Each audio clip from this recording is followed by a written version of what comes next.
यौन शोषण मामले में एफआईआर दर्ज होने के बाद शंकराचार्य अभिमुक्तेश्वर आनंद पर अब गिरफ्तारी की तलवार लटक रही है। माना जा रहा है कि उन्हें पुलिस कभी भी गिरफ्तार कर सकती है। पुलिस दोनों पीड़ित शिष्यों का मेडिकल टेस्ट कराने की तैयारी में है। मेडिकल टेस्ट के बाद बयान भी दर्ज किया जाएगा और पुलिस सबूत जुटाने के लिए जांच शुरू करेगी। 5 सदस्यों की एक टीम इस मामले के लिए गठित की गई है। तो कांग्रेस और समाजवादी पार्टी दोनों शंकराचार्य के पक्ष में खड़े हैं। कांग्रेस ने पीएम मोदी को खत लिखकर निष्पक्ष जांच की मांग की है, तो शंकराचार्य ने शिकायतकर्ता पर फर्जी मामला तैयार करवाने का भी आरोप लगाया है।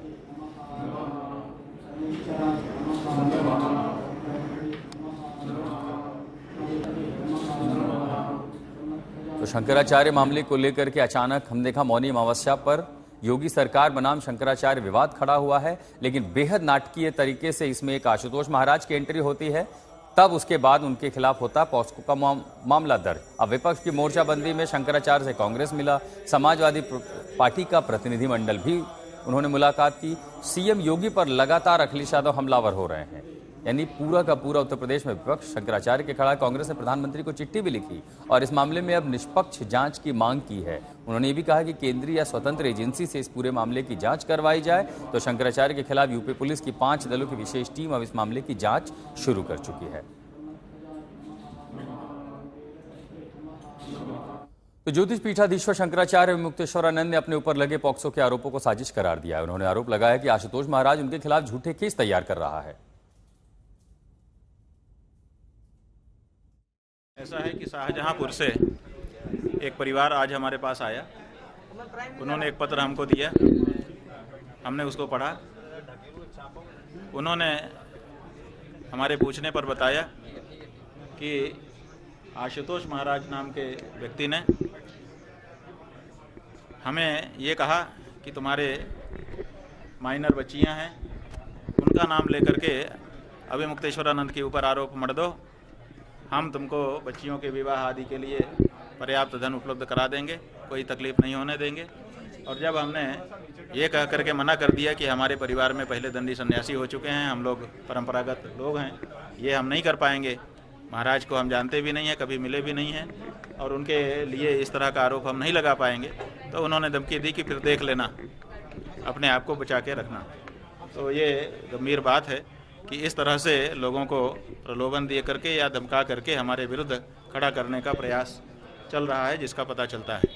महाराज जी, क्या लग रहा है, जैसे एक के बाद बैक टू बैक एक केस आते जा रहे हैं, अभी ये मामला चल ही रहा है, जिस तरह के आरोप लगे, अब लग रहा है क्या कोई चक्रव्यूह रच के इस तरह की कोई प्लानिंग के तहत आपको पूरी तरह से फंसाने की? हाँ, हमको ये इस घटना के बाद जब वो आकर के बता रहे हैं, इससे अनुभव हो रहा है कि ये नीति बन चुकी है संभवतः कि एक के बाद एक इनके ऊपर जाल बुन करके इतना इनको फंसा दो कि उसी में उलझ करके रह जाएं। गौ माता की रक्षा की जो आवाज़ ये उठा रहे हैं वो बंद हो जाए। और हम पहले से कह रहे थे कि गौ हत्या की बंदी की जो आवाज़ हम उठा रहे हैं उसको बंद करने के लिए ये सब हो रहा है। अब वो और ज़्यादा प्रमाणित होने लगा। महाराज जी, सीडी की भी चर्चा चल रही है, उसको भाई सीडी है तो सार्वजनिक कर दो। कौन सी सीडी है? किसी कैमरे में ताकत नहीं है कि वो दृश्य बना ले। जब दृश्य होता है, जब हमारे जीवन में ऐसा दृश्य ही कभी नहीं बना, तो उसको कौन सा कैमरा रिकॉर्ड कर लेगा? इसलिए सीडी कह करके लोगों के बीच में भ्रम फैलाना ठीक नहीं है। और इस पूरे एपिसोड में एक नया ट्विस्ट भी आया। शाहजहांपुर से सामने आए एक शख्स ने यह भी आरोप लगा दिया कि आशुतोष महाराज ने ही उसे शंकराचार्य के खिलाफ झूठा केस दर्ज कराने के लिए धमकी दी है। उन्होंने फ़ोन लगाया अपना व्हाट्सएप कॉलिंग उन्होंने, तो उधर से आशुतोष पांडे जी को फ़ोन जो थे बोले, तो कहने का हेलो, तो हमने कहा जी, कहने मैं आशुतोष पांडे बोल रहा हूँ। तो हमने कहा जी भैया प्रणाम। आशुतोष पांडे वही हैं जो आशुतोष महाराज के नाम से अब जाने जाते हैं? जी, अब पहले ये फ्रेंच कट दाढ़ी वगैरह रखते थे, अब ये वो ज़्यादा चोटी रख लिए हैं। आपसे पहले भी इनकी मुलाकात? हाँ, पहले हुई, बहुत पहले हुई। पहचान के वही? हाँ, मैंने उन्होंने बताया कि अपना नाम बताया, तो मैं पहचान गया, आवाज़ से भी पहचान गया।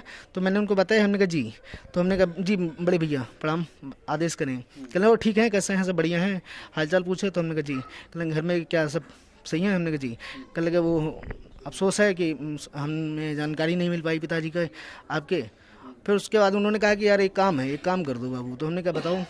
कहने लगे एक मामला है यार, वो एक स्वामी जी हैं, उनके खिलाफ यार अपना बच्चा को कह दीजिएगा कि आप डंडी सन्यासी परिवार से आते जाते भी रहे हैं। तो हमने कहा उनके आश्रम में मेरा कोई जाना नहीं हुआ। क्या उन्होंने कहा ये बताइए पूरी बात कि फोन पे उन्होंने आपसे क्या करने कहने के लिए कहा? उन्होंने ये कहा कि आप एक आरोप ये लगाइए कि आपकी बच्ची है, आपकी बच्ची को ये आश्रम में ज़बरदस्ती रखना चाहते हैं, उसके साथ आश्रम के जो लोग हैं उन्होंने उस बच्ची के साथ में गलत करने की कोशिश कर, मतलब जैसे वो हरेसमेंट करते हैं बच्चे का।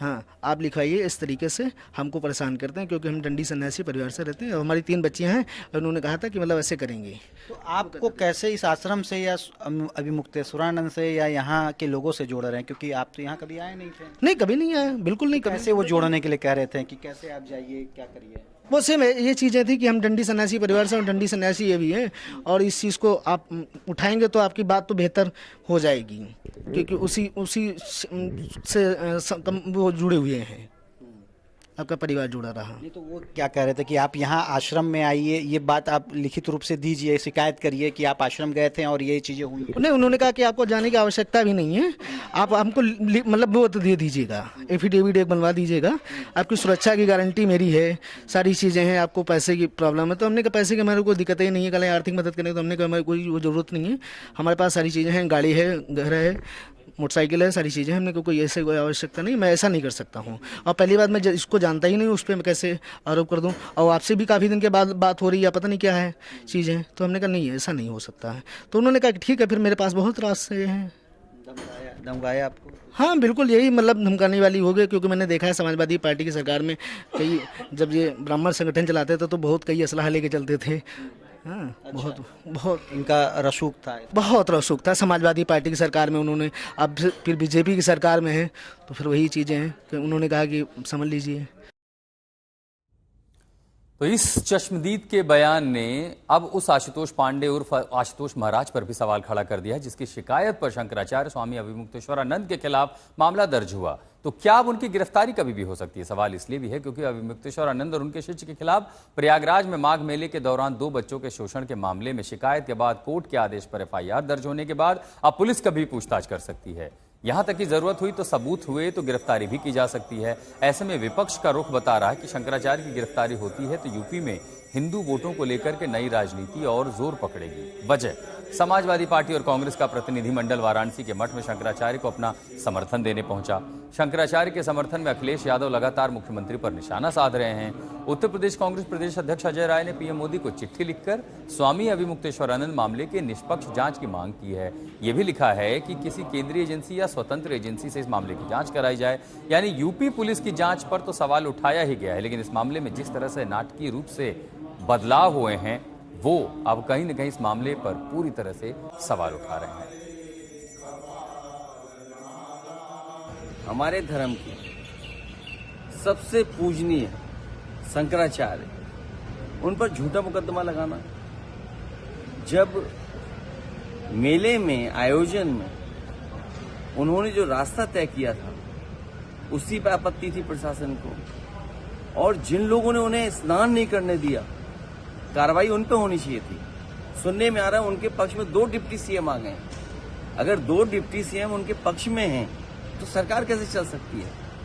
तो लगता तो ये कि कहीं दोनों मिली जुली तो नहीं है, कि डिवाइड एंड रूल की पॉलिसी रहे, लोगों को उलझा के रखें और शंकराचार्य जी को भी फंसा के रखें। दुख की बात है कि हमारे सनातनी धर्म के पूजनीय शंकराचार्य जी के साथ व्यवहार तब हो रहा है जब भगवाधारी हमारे मुख्यमंत्री है।